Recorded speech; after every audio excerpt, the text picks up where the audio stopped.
तुम सब राजा बनना चाहते हो, पर किसी गुलाम की औकात लेकर बैठे हो। हर आदमी कहता है मैं आजाद हूं, और उसी सांस में कहता है लोग क्या कहेंगे। तुम किस आजादी की बात करते हो? जिस आदमी का पूरा जीवन दूसरों की राय पर टिका हो, जो हर काम अपने पड़ोसी, अपने परिवार, अपने समाज की नजरों के लिए करता हो, वो राजा नहीं, वो बाजार की कठपुतली है। तुम्हारे कपड़े तक तुम्हारे नहीं, तुम्हारे विचार तक तुम्हारे नहीं, तुम्हारी प्रार्थनाएं तक उधार की है। तुम्हारा भगवान भी उधार का है, क्योंकि तुमने कभी उसे खोजा नहीं। तुमने बस वही मान लिया जो सब मानते हैं, और तुम सोचते हो तुम विशेष हो। हर मूर्ख यही सोचता है। तुम्हारी भीड़ ने तुम्हें यह सिखाया है कि अलग मत दिखो, शांत रहो, मेल खाओ, और तुमने मान लिया क्योंकि तुम डरपोक हो। तुम्हें अकेला होने से डर लगता है, तुम्हें सच्चा होने से डर लगता है, तुम्हें अपने भीतर झांकने से डर लगता है, क्योंकि वहां जो है उसे देखना आसान नहीं। जो आदमी अपने भीतर नहीं झांक सकता, वो बाहर की सत्ता का दास बन जाता है। भीड़ तुम्हारा मालिक है और तुम उसकी भीड़ के एक दाने। फिर तुम कहते हो मैं अपना रास्ता चुनता हूं। कैसा रास्ता भाई? जो दूसरों के नक्शे पर बना है, जो धर्म ग्रंथों ने तय किया, जो तुम्हारी जाति, तुम्हारा समाज, तुम्हारा परिवार तुम्हारे लिए चुन चुका है। यह रास्ता नहीं, यह जंजीर है। तुम्हें कोई राजा नहीं बनना चाहता, क्योंकि राजा होना मतलब अकेला होना। राजा होना मतलब भीड़ के विरुद्ध खड़ा होना। राजा होना मतलब यह स्वीकार करना कि अगर दुनिया पूरी तरह गलत दिशा में जा रही है तो भी मैं अपनी दिशा में जाऊंगा। और यह हिम्मत तुम्हारे पास नहीं है, क्योंकि तुम सुरक्षित रहना चाहते हो। तुम्हें नाम चाहिए, चेहरा चाहिए, पहचान चाहिए। पर जो खुद को जान लेता है उसे इन चीजों की जरूरत नहीं रहती।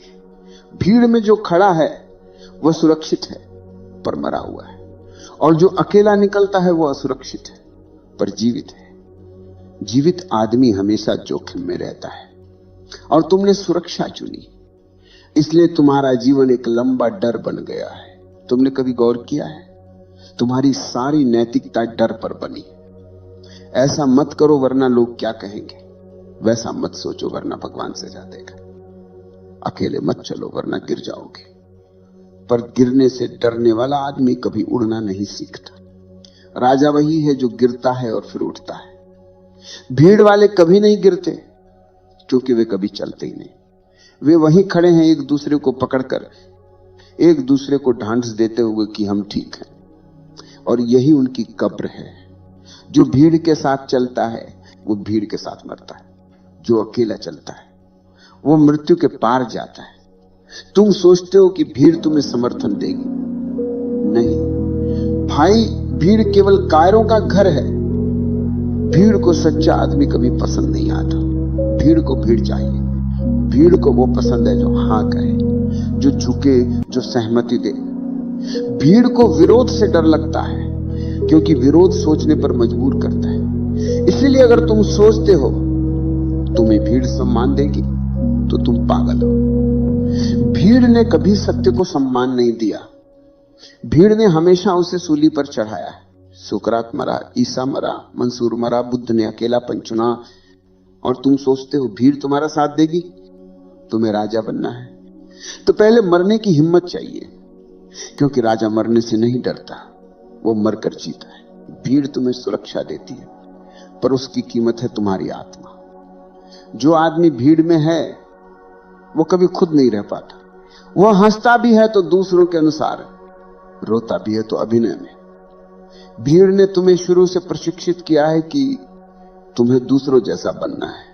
बचपन से सिखाया गया। लोग क्या सोचेंगे, यही वाक्य सबसे बड़ा जहर है, क्योंकि जो लोग क्या सोचेंगे में जीता है, वो खुद के बारे में कभी नहीं सोचता। तुम्हारी पूरी शिक्षा इस पर टिकी है, कैसे फिट होना है, कैसे अच्छा दिखना है, कैसे सबकी तरह बनना है, पर कोई नहीं सिखाता कैसे अपने जैसा बनना है। और यही वजह है कि दुनिया में लाखों चेहरे हैं पर सब एक जैसे हैं। तुम भीड़ में किसी को पहचान नहीं सकते, क्योंकि सब एक ही मुखौटा पहने हुए हैं। किसी की मुस्कान नकली है, किसी का धर्म उधार का है, किसी की प्रार्थना मजबूरी की है। भीड़ में व्यक्ति मर चुका है, अब केवल भूमिकाएं बची हैं। तुम्हारा संत भीड़ का उत्पाद है, तुम्हारा नेता भीड़ का प्रतिनिधि है। तुम्हारा प्रेम भीड़ के नियमों से बंधा है। हर चीज तय है, क्या पहनना है, किससे प्रेम करना है, किससे विवाह करना है, किससे पूजना है, यहां तक कि तुम्हें कब रोना है वो भी समाज तय करता है। यह भीड़ की जेल है और जेल में सब समान है, कोई राजा नहीं। राजा वही है जो इस जेल से बाहर निकल जाता है, जो कहता है मैं भीड़ से नहीं अपने मौन से निर्देश लूंगा। लेकिन अकेले चलना आसान नहीं है। भीड़ तुम्हारे खिलाफ खड़ी होगी, वे कहेंगे ये पागल हो गया है, क्योंकि भीड़ के लिए मौलिक होना पागलपन है। भीड़ को वही पसंद है जो उनकी तरह सोचता है। भीड़ सोचती नहीं, वो केवल नकल करती है। जो सोचता है वो हमेशा अकेला रह जाता है। इतिहास में हर सत्य अकेले चला है। बुद्ध अकेले निकले, मसीह अकेले मरे, कबीर अकेले हंसे, क्योंकि भीड़ कभी सत्य की साथी नहीं रही। भीड़ का धर्म है झूठ। झूठ सुविधाजनक है, सत्य असुविधाजनक। भीड़ को आराम चाहिए, राजा को स्वतंत्रता। और आराम और स्वतंत्रता साथ नहीं चल सकते। भीड़ कहेगी हम साथ हैं, पर भीड़ के साथ रहना यानी अपनी आत्मा खो देना। भीड़ से निकलना डरावना है, पर वही यात्रा शुरू होती। जिसने अकेलापन नहीं जाना वो आत्मा को नहीं जान सकता। अकेलापन तप है, भीड़ नशा। भीड़ में आदमी भूल जाता है कि वो कौन है, अकेले में उसे याद आने लगता। और याद आना दर्दनाक है, क्योंकि सारा झूठ टूट जाता है, पर उस टूटन से ही जन्म होता है। भीड़ से बाहर निकलना मृत्यु जैसा है, पर वही दूसरी जन्म की शुरुआत है। राजा वही है जो मरकर जीना जानता है। वो भीड़ की मौत मरने से इनकार करता है। वो अपने भीतर के साम्राज्य में लौट आता है, जहां न कोई भगवान है, न कोई आदेश, सिर्फ मौन है। और वही उसका राज्य है। जो आदमी अकेला चलने की ठान लेता है, भीड़ उसके खिलाफ खड़ी हो जाती है। भीड़ को अकेला आदमी बर्दाश्त नहीं होता, क्योंकि अकेला आदमी एक आईना है, वो उनके झूठ को दिखाता है। तुमने गौर किया है, भीड़ को हमेशा किसी दुश्मन की जरूरत होती है। कभी नास्तिक दुश्मन है, कभी विद्रोही, कभी असामाजिक, कभी पापी। असल में ये सब नाम नहीं, ये हथियार है। भीड़ इन्हें इस्तेमाल करती है ताकि अपने भीतर की सड़न को छिपा सके। जो भी अकेला चलता है उसके खिलाफ भीड़ को गुस्सा नहीं, डर होता है। क्योंकि अगर एक आदमी बिना सहारे जी सकता है तो बाकी सबको अपने झूठे सहारे पर शक होने लगता है। यह डर बहुत गहरा है।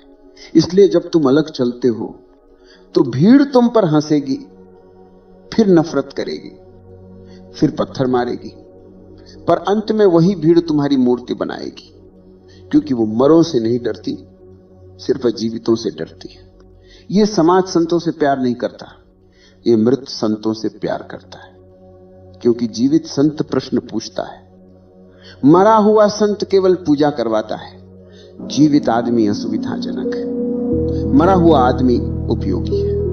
भीड़ को मृत शरीर चाहिए, क्योंकि मृत शरीर विद्रोह नहीं करता। और भीड़ का यही रहस्य है, वो हमेशा जीवन के खिलाफ खड़ी है।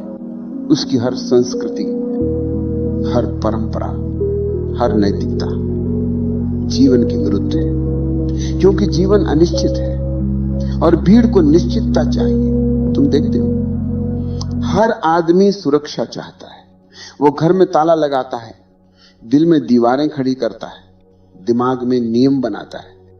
उसने खुद को ऐसे बांध लिया है कि अब कोई हवा भी नहीं आ सकती। वो मरा नहीं है, पर जीवित भी नहीं। भीड़ सुरक्षा है, पर उस सुरक्षा की कीमत है स्वतंत्रता। और हर बार जब तुम सुरक्षा चुनते हो, तुम अपनी स्वतंत्रता बेचते हो। जो आदमी ये सौदा करता है वो कभी राजा नहीं बन सकता।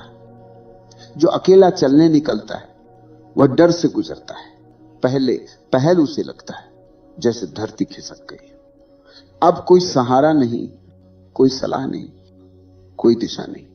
ये भय असली परीक्षा है, और यह भय जरूरी है, क्योंकि यही तुम्हें बदलता है। भीड़ में रहते हुए तुम कभी अपने भीतर नहीं झांकते। तुम्हारे चारों ओर इतनी आवाजें होती कि तुम्हारी अपनी आवाज खो जाती। पर जैसे ही तुम भीड़ से बाहर आते हो, पहली बार सन्नाटा सुनाई देता है। यह सन्नाटा तुम्हें डराता है, क्योंकि उसमें तुम्हारा मैं भी खो जाता है। भीड़ तुम्हें पहचान देती थी। नाम, धर्म, जाति, विचार, छवि, अब वे सब गिर जाते हैं। तुम न हिंदू रह जाते हो, न मुसलमान, न भारतीय, न समाजवादी। तुम सिर्फ हो। और यही भय है, क्योंकि होना बहुत भारी है और किसी का होना बहुत आसान। भीड़ से बाहर आने वाला आदमी पहल पागल जैसा दिखता है। वो अब झूठी हंसी नहीं हंस सकता, झूठी बात नहीं कर सकता, झूठी पूजा नहीं कर सकता। अब वो साफ दिखता है, और साफ आदमी हमेशा असुविधाजनक होता है। भीड़ को झूठ पसंद है, क्योंकि झूठ सुविधाजनक है। सत्य कठोर है, वो चुभता है। और जो अकेला चलता है वो सत्य की ओर चलता है। इसीलिए भीड़ उससे घृणा करती है। भीड़ को व्यवस्था चाहिए और सत्य अव्यवस्था है। भीड़ को नियम चाहिए और सत्य स्वतंत्रता है। भीड़ को गुलामी चाहिए और सत्य आग है। भीड़ कहेगी वह गलत है, भीड़ कहेगी वह पथभ्रष्ट है। पर जो अकेला चल रहा है वो किसी पथ पर नहीं, वह स्वयं पथ है। यही संघर्ष है। भीड़ हमेशा कहेगी हम ज्यादा हैं, और सत्य हमेशा कहेगा मैं अकेला हूं पर पर्याप्त हूं। जब बुद्ध ने घर छोड़ा था, कोई उनके साथ नहीं था। जब यीशु सूली पर चढ़े, उनके शिष्य भी छिप गए। जब मंसूर ने कहा अना अल हक, भीड़ ने उसे पत्थर मारा। भीड़ हमेशा संख्या में जीतती है, पर इतिहास में हारती है, क्योंकि भीड़ शोर करती है और सत्य मौन में टिका रहता है। जो आदमी अकेला चलता है, उसके लिए पहला कदम सबसे कठिन होता है, दूसरा कदम आसान। तीसरे कदम के बाद वो मुस्कुराने लगता है, क्योंकि अब उसे एहसास होता है कि वो अकेला नहीं, उसके साथ पूरा अस्तित्व है। जो अकेला चलता है वो देखता है, पेड़ भी उसकी भाषा बोलते हैं, हवा भी उसके साथ है, आकाश भी सुन रहा है। भीड़ के बाहर पहली बार वो ईश्वर को देखता है, क्योंकि ईश्वर कभी भीड़ में नहीं मिलता, वो सन्नाटे में मिलता है। भीड़ में तुम शोर सुनते हो, मौन में तुम अस्तित्व सुनते हो। भीड़ में तुम भयभीत रहते हो, मौन में तुम निर्भय हो जाते हो। भीड़ में तुम नाम ढूंढते हो, मौन में तुम नामहीन हो जाते हो।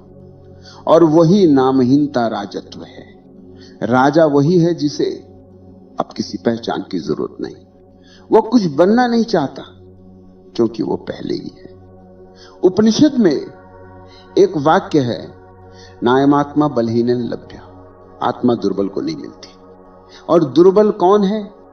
जो भीड़ में सुरक्षित रहना चाहता है, जो अकेला चलने से डरता है, जो अपने सत्य के लिए मर नहीं सकता, वो दुर्बल है। शक्ति का अर्थ मांसपेशियों से नहीं है। शक्ति का अर्थ है तुम अकेले हो और फिर भी शांत हो, तुम्हारे खिलाफ पूरी दुनिया खड़ी है और फिर भी तुम डरे नहीं।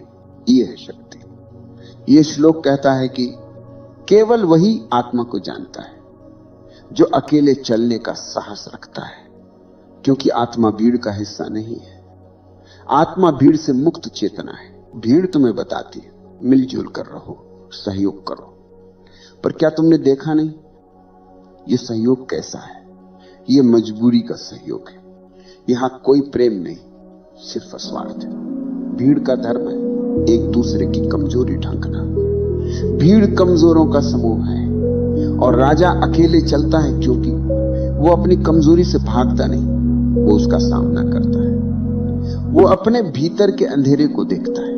वो डरता है पर भागता नहीं, वो गिरता है पर उठता है, वो हारता है पर सीखता है, वो सवाल पूछता है और जवाब नहीं ढूंढता, क्योंकि जवाब अंत है और सवाल ही जीवन है।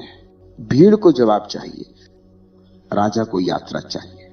भीड़ कहेगी हमारा रास्ता तय है, राजा कहेगा मेरा रास्ता मैं खुद बनाऊंगा। भीड़ कहेगी इतिहास कहता है। राजा कहेगा मैं अपना इतिहास बनाऊंगा। भीड़ कहेगी ईश्वर ऊपर है। राजा कहेगा ईश्वर मेरे भीतर है। यही विरोधाभास है। भीड़ को बाहरी व्यवस्था चाहिए, राजा को भीतर की व्यवस्था। भीड़ को नियम चाहिए, राजा को मौन।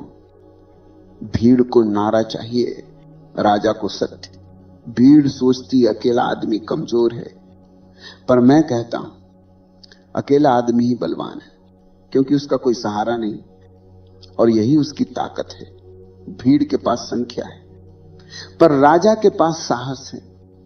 भीड़ के पास आवाज है, पर राजा के पास मौन है। भीड़ के पास तर्क हैं, पर राजा के पास सत्य है। भीड़ कहती है हम सब एक जैसे हैं, राजा कहता मैं अलग हूं और यही मेरा सम्मान है। भीड़ हमेशा बराबरी में विश्वास करती है, राजा असमानता में, क्योंकि असमानता ही सुंदरता है। अगर सब एक जैसे हों तो जीवन का अर्थ क्या बचेगा? भीड़ आराम देती है, पर उसका हर आराम नींद है। राजा बेचैन है, पर उसकी बेचैनी जीवन है। भीड़ भूल है, राजा जागरण है। भीड़ का धर्म भीड़ है, राजा का धर्म सत्य है। इस विरोधाभास को जिसने समझ लिया वो राजा है।